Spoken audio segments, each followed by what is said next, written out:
আমরা একটা প্রতিবেদনের জন্য শিবচর থানা, জেলা মাদারীপুর, শিবচর থানা, গ্রামের নাম কি আপনাদের? সন্ন্যাসীচর, রাজারচর। এখানে আসছে একটা অসহায় পরিবারের আর্থিক সহযোগিতার জন্য। এখানে এখানে এই ছেলেটার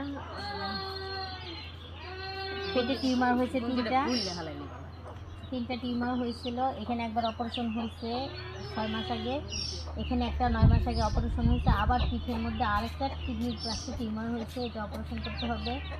এখন আপনারা দেশবাসী যদি একটু সহযোগিতা করেন তাহলে এই পরিবারটা সুন্দরভাবে বাঁচতে পারে। ছেলেটা ডাক্তার দেখায় ভালো হলে নিজের সংসার নিজে চালায় খেতে পারবে বাবা মা নিয়ে। এই যে দেখছেন ওর মা অসহায়, কী করবে? ছেলের মুখের দিকে তাকায় কিছু বলতে পারে না, চোখের পানি ছাড়া, ফেলানো ছাড়া তার কোনো গতি নাই। এই যে ছেলের বাবা অসুস্থ, 1 বছর আগে প্যারালাইসিস হয়েছে, স্ট্রোক করে ঘরে পড়া। সে ঠিকমতো কথাও বলতে পারে না, আর ইনকাম তো দূরের কথা। কোনো রকম দিন চলে এদের, কী দিয়ে কী খায় আল্লাহ ছাড়া কেউ জানে না। চারিপাশে থেকে কেউ চাউল দেয়, কেউ মরিচ দেয়, কেউ ডাল দেয়, এইভাবে তাদের সংসারটা চলে। তাদের জন্য আমরা সাহায্য সহযোগিতা চাই। দর্শকের সাহায্য দিলে আমি আল্লাহর রহমতে একটু জায়গা যাইতে পারি বা একটু শান্তি পাই।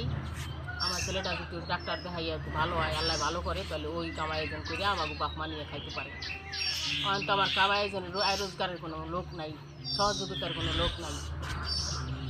আমার এখানে যেমন পদ্মা নদীর ভিতরে আবি ডাবি খাইতে আছি, এছাড়া আর উপায় নাই। শুনলেন আপনারা দেশবাসীর, পদ্মার ভিতরে দেশ বিদেশে যে যেখানে আছেন শুনতেছেন এদের কথা। এদের জন্য যদি আপনারা একটু সাহায্যের হাত বাড়িয়ে দেন তাহলে এই পরিবারটা সুন্দর মতো থাকতে পারে, বাঁচতে পারে। ছেলেটা আল্লাহর কাছে দোয়া করি এই ছেলেটার হায়াত দান করুক আল্লাহ।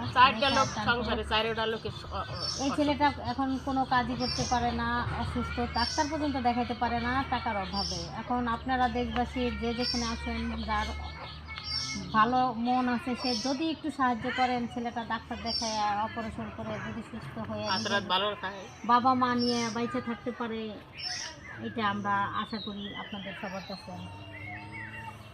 আপনারা এই পরিবারকে একটু সহযোগিতা করুন, দয়া করুন, আল্লাহর দিক তাকাইয়া, যাতে এরা একটু সুস্থ মতো থাকতে পারে এবং একটু ভালো মতো চলতে পারে, আর 5 জনের মতো সবই থাকবো। কিন্তু মানুষ যাইব, আর কিছু বলার কি আছে?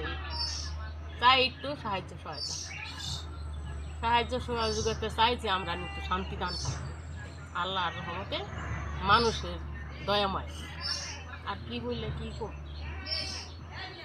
শুনলেন তো আপনারা দেশবাসীর ভাই সবাই। দর্শকের হইলো একটা নড়ি আর বাসের লাঠি একের বোঝা, একটা বোঝা।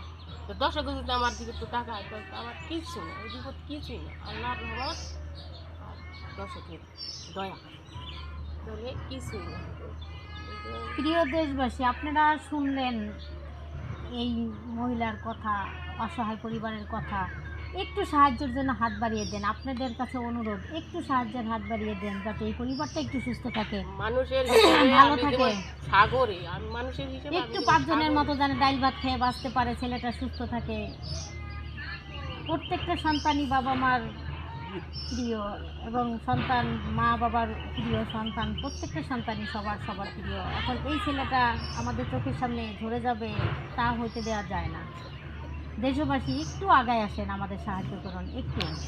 আপনাদের সহযোগিতায় এই পরিবারটা বেঁচে যাবে। সাহায্যের হাত বাড়ান, একটু সাহায্যের হাত বাড়ান আপনারা। আল্লাহ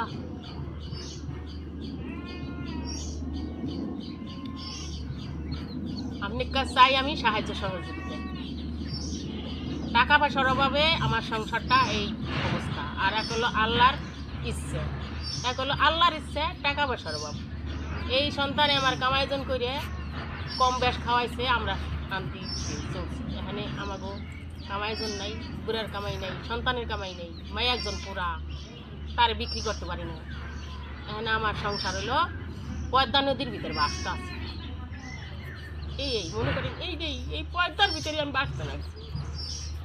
শুনলেন এই মহিলার কথা, একবেলা খেয়ে থাকে, একবেলা না খেয়ে থাকে। ভাত খায় দিচ্ছেন, পেটে খায় না। বল নাই, শক্তি নাই যে কি আপনারই এনে খাম। দয়া করে বল একটু নাই। দেশবাসীর কাছে আবেদন, একটু সাহায্য করেন এদের, যাতে পরিবারটা একটু সুস্থ থাকতে পারে, একটু ভালো মতো থাকতে পারে, 5 জনের মতো। একটু দয়া করেন আপনারা, আপনাদের কাছে অনুরোধ, দেশবাসীর কাছে একটু অনুরোধ। আমাদের দেন, আমরা মোবাইল নাম্বারটা দিয়ে দিব স্ক্রিনে, এই নাম্বারে দেশবাসী যোগাযোগ করবে আছে আপনাদের মোবাইল সাথে। নাম্বার আছে, আছে নিতে পারেন। বিকাশ নম্বর আপনার দয়াময়, আপনাকে দয়াময় যদি আমার সাহায্য সহযোগিতা করেন তাহলে আমি এটা কি বিকাশ না নগদ? বিকাশ। আমরা একটা স্ক্রিনে বিকাশ নম্বর দিব, এই নম্বরে আপনারা দেশবাসী যোগাযোগ করবেন, কালীগঞ্জ থাকতে করছিল। যোগাযোগ করবেন যাতে এই পরিবারটা একটু আপনাদের দয়ায় বেঁচে থাকে, সুস্থ থাকে, সুন্দরভাবে আমাদের 5 জনের মতো চলতে পারে। আপনাদের কাছে এই আবেদন আমার, আর কিছু বলার নাই। ধন্যবাদ দেশবাসীকে।